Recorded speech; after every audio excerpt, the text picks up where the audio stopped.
اهلا طلاب الاعزاء سنه 5 ابتدائي. انا مستر محمد رجب، والنهارده هنبدا مع بعض يا سنه 5 اول درس في الوحده الثانيه بعنوان الغذاء وحياتنا. هل الغذاء يا مستر مهم في حياتنا؟ ايوه. طب هل كل حاجه احنا بناكلها جسمنا بيستفيد بيها؟ قال لي لا طبعا. عندنا بقى في غذاء بنقول عليه غذاء صحي او طعام صحي واكل صحي، وفي عندنا طعام غير صحي. طب ايه الفرق ما بينهم؟ خليكم معايا عشان نعرف كل التفاصيل. طيب تعالى كده نتكلم على الغذاء اصلا. يعني ايه كلمة الغذاء يا مستر؟ يعني ايه كلمة الغذاء؟ الاكل ده يعني ايه؟ قال لي ده مصدر الطاقة والنمو للانسان، وبدونه تصعب الحياة. تاني كده، الغذاء ده ايه؟ مصدر الطاقة، الحاجة اللي بتديلك طاقة تقوم وتذاكر وتمشي وتتحرك هو الغذاء، والحاجة اللي بسببها الإنسان بيكبر وبيكون عضلات هو الغذاء. يبقى هو مصدر الطاقة والنمو للإنسان. طب من غير الأكل لو ما أكلتش إيه اللي يحصل؟ لو ما أكلتش هتلاقي نفسك هبطان، مش قادر تشتغل، مش قادر تذاكر، مش قادر تروح المدرسة. يبقى من غيره تصعب الحياة. يبقى الغذاء هو ايه؟ مصدر الطاقة والنمو للإنسان، وبدونه تصعب الحياة. طيب قال لي الغذاء احنا عندنا نوعين من الغذاء، يا إما غذاء صحي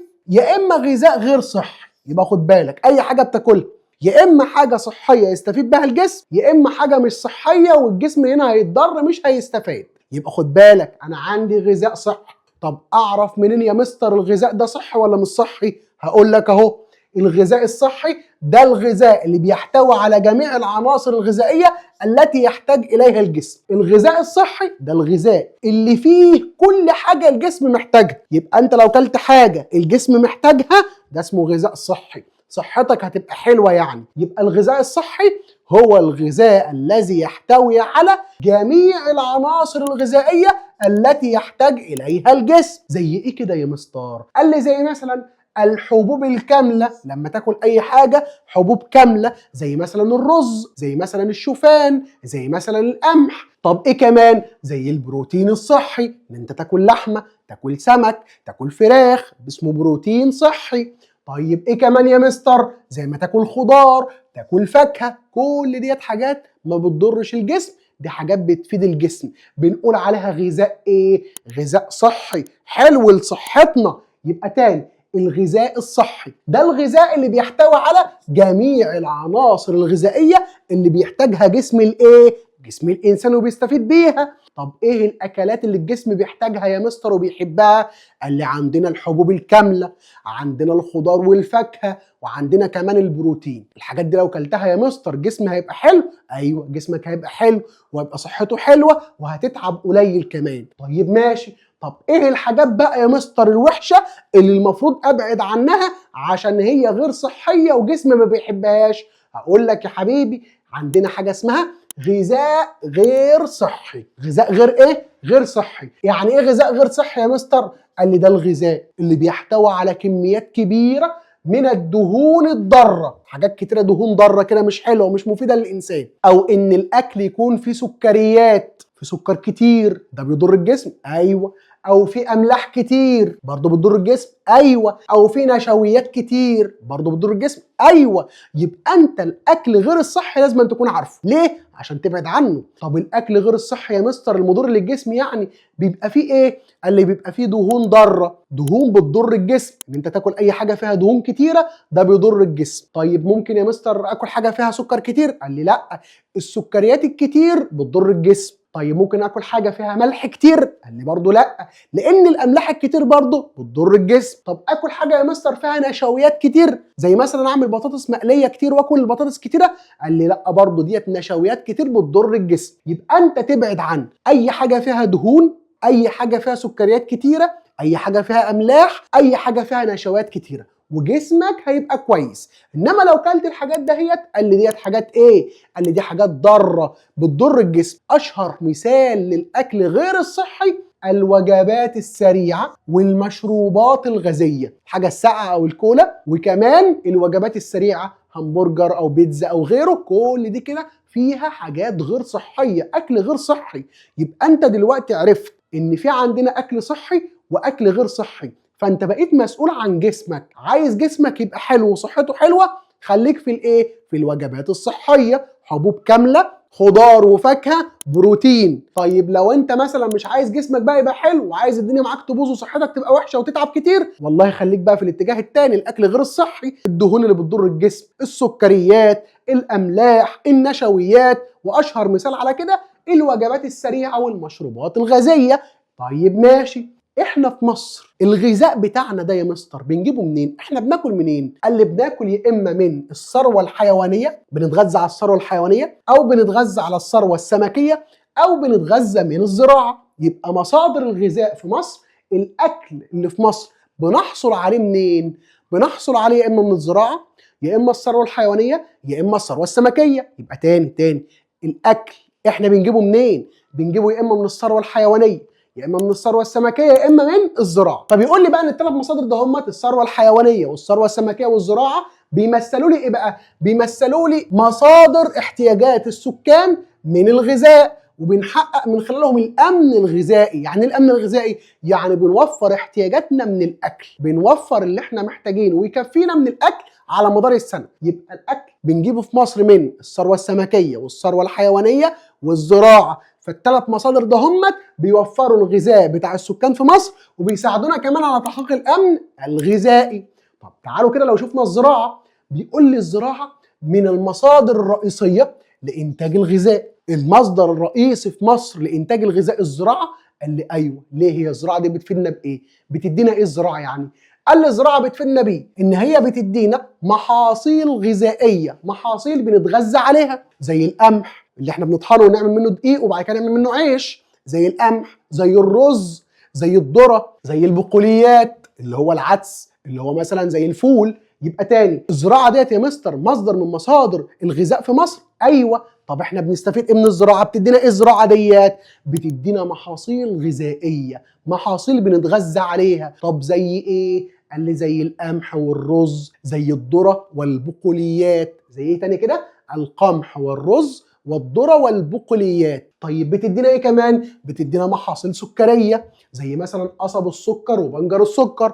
محاصيل سكريه يعني محاصيل احنا بنعمل منها السكر وبنصنع منها السكر. طب زي ايه كده؟ زي قصب السكر وبنجر السكر. طب الزراعه كمان بنستفيد منها في ايه يا مستر؟ بنستفيد منها ان هي بتدينا فواكه، زي البرتقال اللي هو البرتقال يعني، زي اليوسفي اللي هو الاستفندي، زي كمان العنب. دي من ضمن الفواكه اللي بتجيبها لنا الزراعه. كمان الزراعه بنستفيد منها ان هي بتدينا خضروات، زي ايه كده؟ زي الطماطم والخيار. يبقى الزراعه بتدينا غذاء. ايوه، بتدينا محاصيل غذائيه ومحاصيل سكريه وخضار وفاكهه. تمام كده؟ طيب ماشي. طب هل الدولة بقى بتهتم بالزراعة في مصر ولا لا؟ قال لي الدولة المصرية بتهتم بالزراعة في مصر عشان تحقق الأمن الغذائي. الأمن الغذائي يعني توفير احتياجات السكان من الغذاء، ده اسمه ايه؟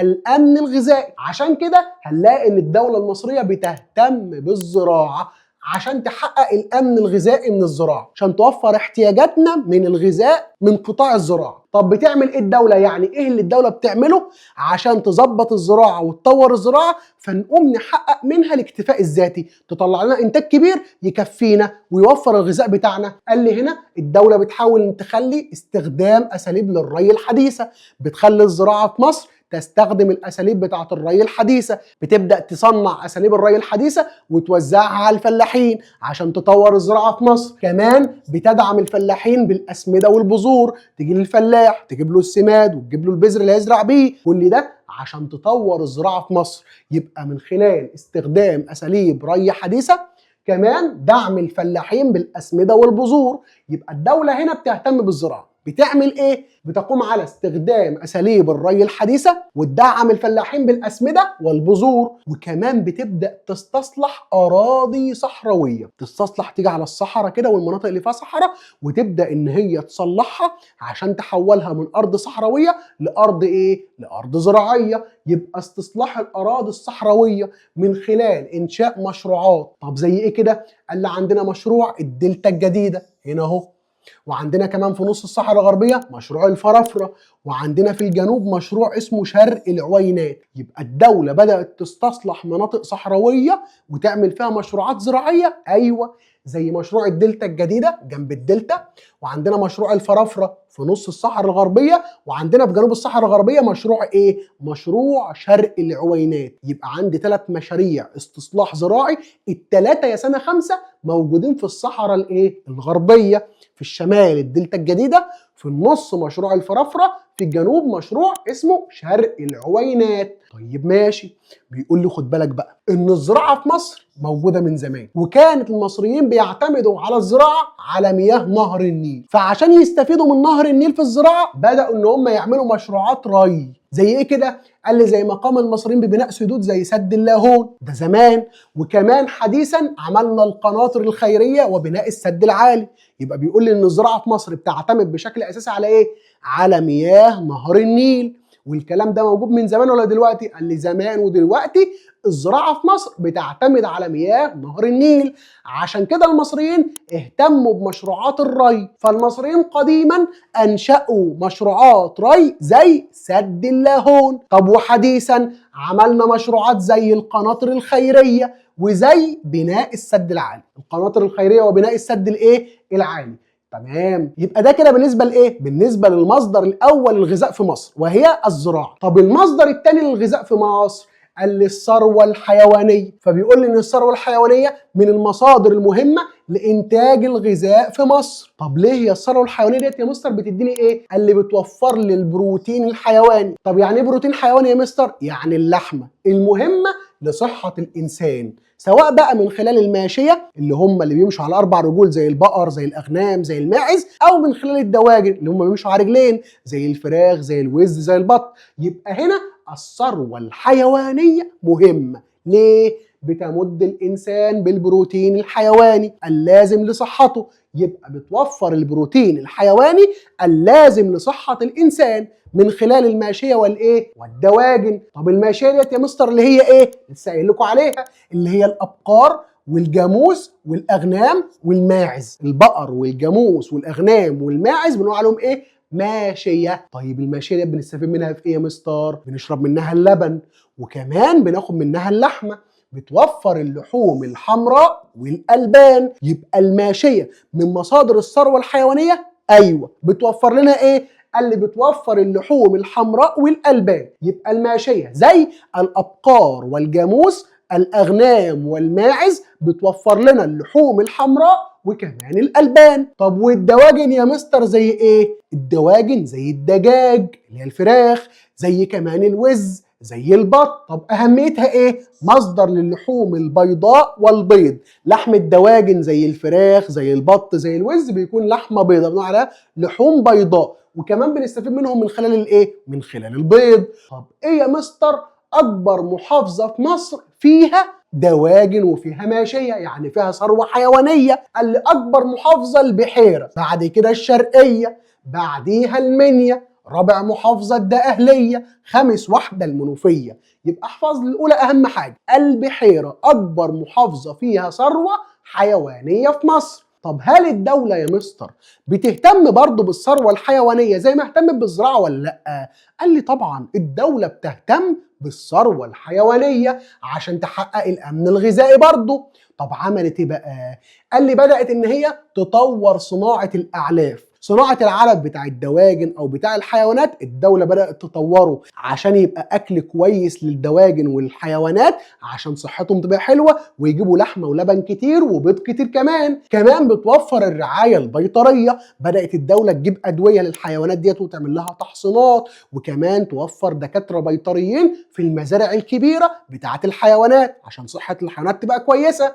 وكمان تحسين السلالات الحيوانية، تبدأ تجيب سلالات من بره كويسه وصحتها حلوه تجوزها السلالات المصريه بتاعتنا عشان يطلعوا بقى خلفه جديده، الخلفه دي تكون الصحه بتاعتها افضل وافضل بقى. يبقى هنا تحسين السلالات الحيوانيه. كمان انشاء مزارع حديثه في مختلف المحافظات المصريه. يبقى تاني كده الدوله المصريه اهتمت بالحيوانات. ايوه. طب عملت ايه؟ قال لي بدأت تطور صناعة الأعلاف وتوفر الرعاية البيطرية وتحسن السلالات الحيوانية وتعمل مزارع حديثة في محافظات مصر. تاني، تطوير صناعة الأعلاف، توفير الرعاية البيطرية، وكمان تحسين السلالات الحيوانية وإنشاء المزارع الحديثة. طب بيقول لي خد بالك بقى ان المصريين زمان كانوا بيربوا الحيوانات برضه. المصريين بتوع زمان دول كانوا بيربوا الحيوانات يا مستر؟ ايوه كانوا بيربوا الحيوانات، زي الابقار مثلا، زي الاغنام، زي الماعز. ما كانوش بيربوا الجاموس اهو، كانوا بيربوا ابقار واغنام وماعز. طب كانوا بيستخدموها في ايه؟ بيربوها ويستخدموها في ايه؟ في توفير المنتجات الحيوانيه، يعني بياخدوا منها اللحوم والالبان، وفي نفس الوقت كانوا بيستخدموها في اعمال الحرث والنقل، يعني اعمال الزراعه ونقل الحاجات بتاعه الزراعه من مكان لمكان. يبقى المصريين القدماء كانوا بيهتموا بتربيه الحيوانات؟ ايوه كانوا بيربوا حيوانات زي الابقار، زي الاغنام، زي الماعز، وكانوا بيستخدموها في توفير المنتجات الحيوانيه، وبيستخدموها في اعمال الحرث يعني في اعمال الزراعه، وكمان في اعمال النقل. طيب ماشي، نيجي للمصدر الثالث معانا من مصادر الغذاء في مصر، وهي الثروة السمكية. الثروة السمكية، هو السمك مهم يا مستر؟ قال لي ايوه، بيوفر بروتين غني بالعناصر الغذائية الضرورية للجسم. السمك ده عبارة عن لحمة، اللحمة ده هي بيكون فيها عناصر الجسم محتاجها، عشان كده الثروة السمكية مهمة ليه؟ بتوفر البروتين الغني بالعناصر الغذائية الضرورية للجسم. وكمان بيقول لي ان السمك ده بيخش في صناعات غذائية في المناطق الساحلية بالذات، زي مثلا تعليب الاسماك. يعني المناطق اللي موجودة على البحر بتطلع السمك وتستخدمه في صناعات كتيرة، تعمل مثلا علب تونة، تعمل مثلا علب سردين. يبقى هنا بيستخدم في الصناعات الغذائية. يبقى السمك مهم، بيديني بروتين الجسم محتاجه، وكمان بيستخدم في صناعات كتيرة في المناطق الساحلية زي صناعة تعليب الأسماك. طيب هو احنا بنصطاد السمك منين يا مستر؟ قال لي بنصطاد السمك من مصايد طبيعية، أماكن طبيعية كده من عند ربنا، زي مثلا البحر الأحمر، زي البحر المتوسط، زي نهر النيل، زي بحيرة ناصر اهيت، وزي البحيرات الشمالية. البحيرات الشماليه دولت عندي 5 بحيرات. اول واحده اللي في شمال سيناء اسمها بحيره البردويل، جايه من كلمه البرميل. وعندنا بحيره بعدها المنزله، جايه من كلمه المنزل. وعندنا بعد كده بحيره في النص بتاع الدلتا ما بين دمياط ورشيد، البورولوس، جايه من كلمه البورنوس. طيب وعندنا بعد كده بحيره اسمها بحيره ادكو، ايدك وايدك، ادكو انتوا بقى، ادكو، بحيره ايه؟ ادكو. واخر بحيره هي اسمها بحيره مريوط، جاي من كلمه مربوط. يبقى انا عندي مصايد للسمك، مصايد طبيعيه زي البحر الاحمر والبحر المتوسط، زي نهر النيل، زي بحيره ناصر. والبحيرات الشماليه قلنا 5 بحيرات: البردويل، المنزله، البرولوس، ادكو، ومريوط. طب دول بنطلع منهم سمك يعني يا مستر؟ قال لي ايوه، بنطلع منهم 20% من الاسماك بتاعت مصر. 20% جايه من المصايد الطبيعيه. طب و80% جايه منين يا مستر؟ قال لي 80% بتيجي من حاجه اسمها المزارع السمكيه. احنا بنعمل اماكن بنجيب فيها السمك وهو صغير وبنربيه. 80% من الاسماك بتاعت مصر اسماك جايه من المزارع السمكيه. اشهر مزارع عندنا مزرعه بركه غليون، دي موجوده في محافظه كفر الشيخ، ومزرعه كمان اسمها مزرعه الفيروز في بورسعيد. يبقى انا عندي هنا اشهر المزارع السمكيه في مصر مزرعه بركه غليون ومزرعه الفيروز. طيب بنطلع منهم بقى قد ايه؟ 80% من الانتاج السمكي في مصر. يبقى معظم انتاج مصر بيجي منين؟ بيجي من المزارع السمكيه، ديت لوحدها بتديني 80%، انما المصايد الطبيعيه بتديني 20% بس. طيب ماشي. فبيقول لي ان المزارع السمكيه بنربي فيها اسماك كتيره، بنربي فيها اسماك زي البوري، زي البلطي، وفيها كمان كائنات بحريه زي الجمبري والصبيط. يبقى المزارع السمكيه اللي موجوده في مصر زي بركه غليون، وزي كمان مشروع الفيروز، بنربي فيها انواع كتيره من الاسماك زي السمك البلطي، زي السمك البوري، بنربي فيها كمان الجمبري والصبيط. طب هل الدوله يا مستر بتهتم بالثروه السمكيه ولا لا؟